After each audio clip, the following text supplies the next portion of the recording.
안녕하세요, 봉사자 여러분. 꽃밭정이의 한쌤, 류쌤입니다. 이 영상은 품격 있고 지적인 꽃밭정이 봉사자 여러분을 위한 자원봉사자 전문 교육입니다. 이 시간을 통해 자원봉사를 처음 시작했을 때의 설렘, 보람이나 기쁨들을 떠올려 보시면 좋겠고, 유용한 정보 많이 얻어가시길 바랍니다. 영상의 내용은 품격 있는 꽃밭정이 봉사자를 위한 자원봉사의 이해와 인권교육, 지적인 꽃밭정이 봉사자를 위한 장무사 상해보험, VMS 가입 방법, 개인정보 보호법, 그리고 꽃밭정이 봉사활동 안내로 구성되어 있습니다. 자원봉사가 무슨 의미인지, 어떤 특징이 있는지 알아보겠습니다. 자원봉사활동이란 개인 및 단체의 자발적 참여와 대가 없이 도움이 필요한 이웃과 사회에 시간과 재능을 제공하여 사회 문제 해결 및 사회 공익에 기여하는 것을 말하며, 이러한 자원봉사 활동을 실천에 옮기는 사람을 자원봉사자라고 합니다. 영어로는 볼런티어라고 하는 자원봉사자는 자유의지라는 뜻을 가진 라틴어 볼런타스에서 유래되었는데요. 즉, 자원봉사자란 단어에는 남이 시켜서 하는 일이 아니라 스스로 하고 싶은 일을 하는 사람이란 뜻이 담겨 있는 것입니다. 스스로 하고 싶은 일을 한다. 꼭 기억해야겠네요. 네, 그리고 한자로는 스스로 자자, 발할 원자, 밭을 봉자, 섬길 사자입니다. 간단하게 뜻풀이를 해보자면 스스로 원해서 남을 받들고 섬김이란 뜻이죠. 공경하면서 모신다. 메모! 여기서 받들고 섬긴다는 말을 보면 봉사활동은 어려운 이웃을 단순히 돕는 것을 넘어서 다른 사람을 공경하면서 모시듯 도움을 드린다는 의미가 큰 것입니다. 마치 할아버지 할머니, 부모님과 웃 어른들을 대하듯이요. 네, 그렇습니다. 네, 자원봉사의 특성에는 자발성, 무보수성, 공익성, 지속성이 있습니다.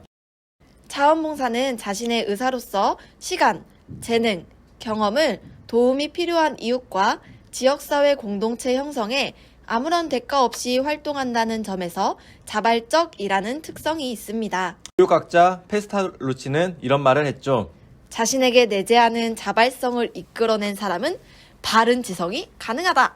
그리고 알버트 하버드는 자발성을 가지고 일하는 사람은 세상으로부터 인정받는다고 했습니다. 자신이 원해서 공동체를 위해 헌신하고 도움이 필요한 누군가를 위해 기꺼이 나서는 자원봉사자 여러분들에게 너무 어울리는 말 같습니다. 그리고 금전적 대가를 받지 않는 특성이 있습니다. 한 사연을 소개해드립니다. 울산 중구 우정동의 50세 아무개 씨는 주민센터를 찾아 만원권 10장이 든 흰 봉투를 내밀며 이렇게 말했다. 저보다 더 힘든 이웃들이 있는 곳으로 알고 있습니다. 익명으로 전달되길 바랍니다. 그가 전달한 10만원 사연은 이랬다. 정부 지원을 받으며 생활하고 있는 차상위 계층인 아무개 씨는 중고품을 깨끗하게 수리해 온라인 중고 거래 시장에서 판매하고 있다. 판매 수익금 일부는 수리용품을 구매하고 남은 돈으로 1,000원, 2,000원을 모았다. 이렇게 모은 돈이 10만 원이 되면 사회복지기관에 후원했다. 아무개 씨는 이날도 10만 원이 모이자 주민센터를 찾았던 것. 아무개 씨는 이렇게 말하고 자리를 떴다고 한다. 제가 모은 돈이 조선가정이나 소년소녀 가장 세대에게 큰 힘이 되었으면 좋겠습니다. 1,000원, 2,000원 한 푼씩 모아 자신보다 힘든 이웃을 돕는 아무개 씨의 사연이었습니다. 네, 무보수성은 경제적 보상과 관련된 것으로 자원봉사 활동에 대해 금전적 대가를 받지 않으면 뜻합니다. 그렇죠. 시간과 재능이 곧 돈이 되는 세상에서 보수 없이 도움이 필요한 사람을 위해 헌신한다는 점에서 자원봉사는 곧 기부와 일맥상통한다고 생각합니다. 다음은 공익성입니다. 공익성이란 이웃과 지역사회 내에 산재하고 있는 문제를 해결하여 삶의 질을 향상시키기 위해 활동하는 것을 의미합니다. 저희 복지관으로 공익성이란 예시를 들어보겠습니다. 꽃밭정이 놀목지관은 어르신의 존엄한 가치와 행복한 노후 실현이라는 사명감을 갖고 있습니다. 이를 기반으로 일상이 무너진 위기 어르신을 돕는 행복 더하기, 저소득 어르신의 결식 예방을 위한 경로식당과 도시락 배달을 운영하고 있습니다. 모두 지역사회 어르신의 문제를 해결한다는 점에서 공익성을 가진다고 할 수 있죠. 저희 꽃밭정이의 미션과 사업에 공감해 주시고 자원봉사로 함께 해주시는 여러분들의 활동도 역시 공익성이 있는 것입니다. 자원봉사 특성의 마지막! 일정 기간 정기적으로 봉사활동을 참여하는 지속성입니다. 42.19km를 달리는 마라톤. 끈기와 지구력이 중요한데요.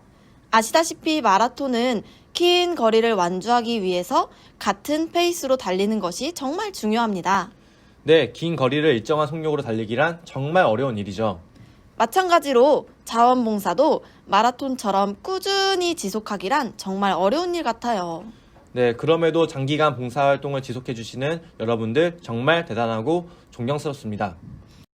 비록 마음은 있지만 여의치 않은 상황에서 함께할 수 없는 분들은 타인을 돕고자 하는 마음을 잃지 마시고 이웃 어르신들께 인사하고 안부 묻기와 같은 작은 실천으로 자원봉사 활동을 이어가시길 추천드립니다.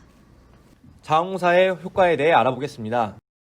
자신의 존재 가치와 긍지를 확인함으로써 삶의 보람을 얻게 되는 하나의 영역이 자원봉사 활동입니다. 지역사회에 도움을 필요로 하는 소외된 이웃들이 아직도 많이 계시죠. 그러한 분들에게 자원봉사 활동은 큰 힘이 됩니다. 맞아요. 그렇게 누군가에게 힘이 된다는 사실이 정말 보람되고 기쁜 일이죠. 네, 한 시민으로서 사회에 기여하고 누군가의 필요를 채워주는 일 참 보람된 일입니다. 맞아요. 이 영상을 보시는 여러분들도 우리 자원봉사를 통해 삶의 보람을 더해 가시기를 추천드립니다. 이 사진은 어르신들이 또 다른 어르신들에게 치매 예방 교육을 진행하는 모습인데요. 2019년 치매 예방 시니어 ICT 프로그램에 참여한 어르신들이 서학동의 산성경로문화관을 찾아가 치매 예방 수업을 진행한 모습입니다. 이처럼 자원봉사는 자신이 가진 능력과 재능을 타인을 위해 활용할 수 있는 기회가 되는데요. 자원봉사를 통하여 개인은 자신이 가진 능력과 재능을 활용할 뿐만 아니라 이를 향상시킬 수 있으며 봉사활동 과정에서 인격 성숙을 도모하고 자신을 재발견하며 나아가 여러 가지 유용한 생활 및 사회적 기술을 습득하는 계기가 마련됩니다. 자원봉사 활동은 이웃과의 관계로부터 출발하므로 이웃과 만나는 과정과 대화를 통하여 개인은 자신이 살고 있는 지역의 모습과 지역의 문제 등을 접하게 됩니다.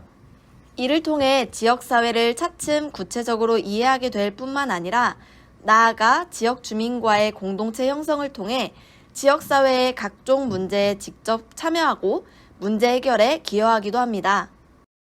봉사자 여러분에게 기대하는 7가지 수칙! 자신의 시간과 재능에 맞는 봉사 일감을 찾는다. 나에게 맡겨진 봉사 일감을 잘 수행할 수 있다는 확신이 있어야 한다. 봉사 기관의 규칙과 기관 담당자의 요청을 잘 따라주신다. 주어진 봉사 일감에 필요한 기술을 배우려고 해야 한다. 기관 담당자 혹은 봉사단 리더의 지도를 받아들여야 한다.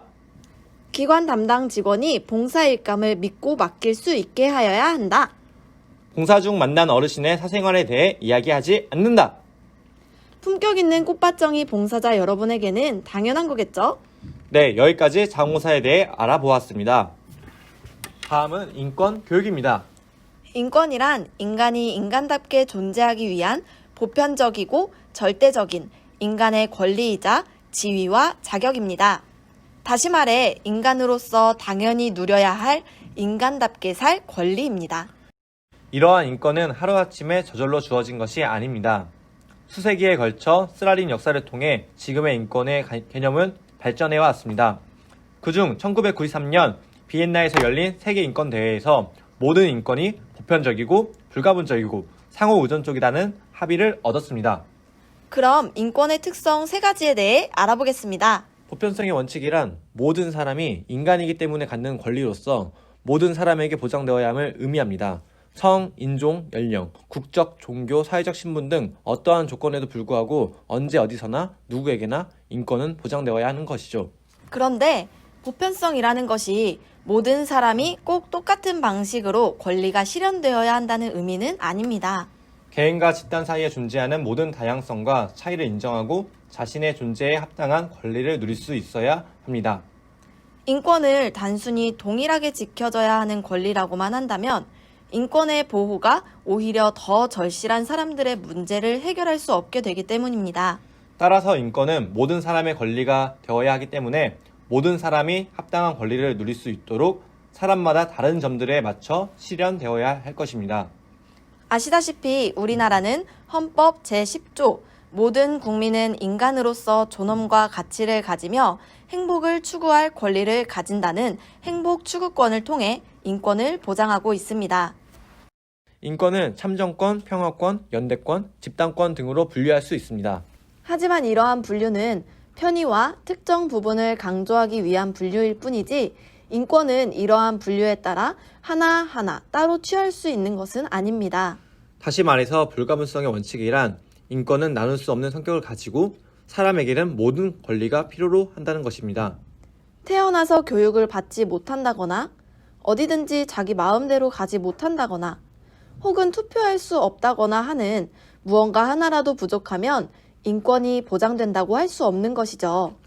즉 사람에게 모든 것이 다 갖춰져야 인권이 보장되는 것입니다. 인권은 모든 걸 자기가 하고 싶은 대로 하는 권리를 의미하지는 않습니다.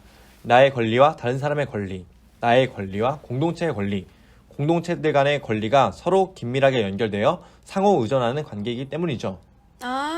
자신뿐만 아니라 타인의 인권도 존중해야 한다는 거군요. 네, 한 개인에게는 인권과 관련해 자신의 권리를 알고 누려야 하는 책임과 타인의 권리를 존중하면서 지켜주어야 하는 책임이 있습니다. 책임을 다하지 않는다고 해서 인권이 보장되지 않는 것은 아니지만 자신의 권리처럼 타인의 권리도 소중하다고 여겨야겠습니다. 헌법 제37조 2항을 보면 국민의 모든 자유와 권리는 국가 안정 보장 질서 유지 또는 공공복리를 위하여 필요한 경우에 한하여 법률로서 제한할 수 있으며 제한하는 경우에도 자유와 권리의 본질적인 내용을 침해할 수 없습니다. 타인의 권리도 중요하기 때문에 개인의 인권도 제한될 수 있는 거군요. 그 제한은 최소한의 범위 내에서 합리적으로 제한하고 한 사람이 당하는 피해가 공동체가 얻을 이익보다는 크지 않도록 합니다.